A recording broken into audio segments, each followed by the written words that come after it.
Steam on the mainly broad gauge lines of Chile had been confined to the far south by the start of the 1970s, with steam dominating on the many branches which left the north-south main line running down this 3,000-mile-long country.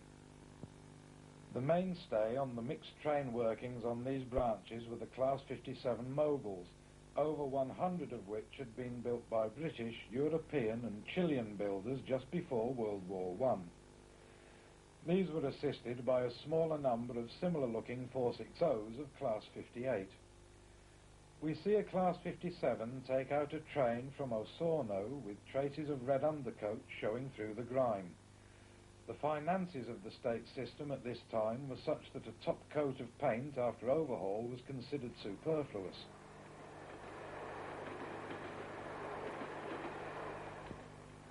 Other examples of the same class are seen at work in the Temuco area, which saw an evening rush hour as trains departed for the various branches. These all returned over a longer period the following morning.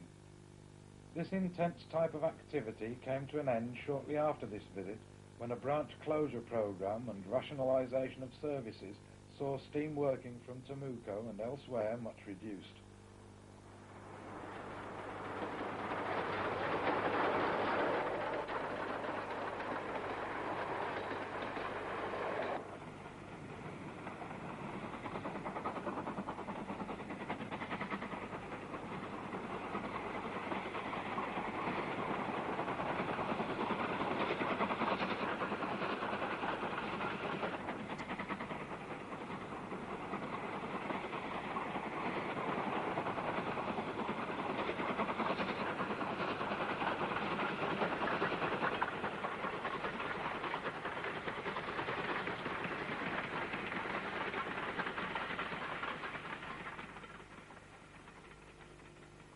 Further north, we arrive at Victoria, another steam shed supplying power for branch line traffic.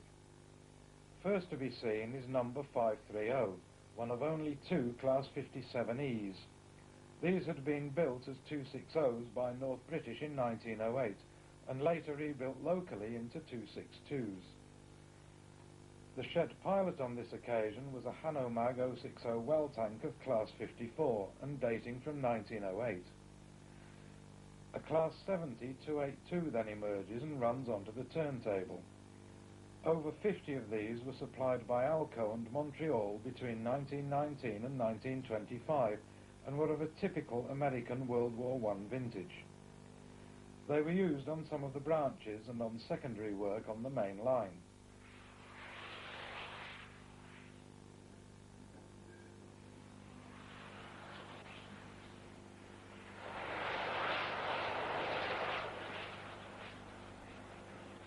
Our final view in Chile is of a Class 80 482 on the main line near Temuco, crossing one of the many fine bridges on this section. Steam finally came to an end in this area in 1983. We hope that you have enjoyed this programme, which is one of an expanding series from Alcazar Video depicting steam in everyday use across the world.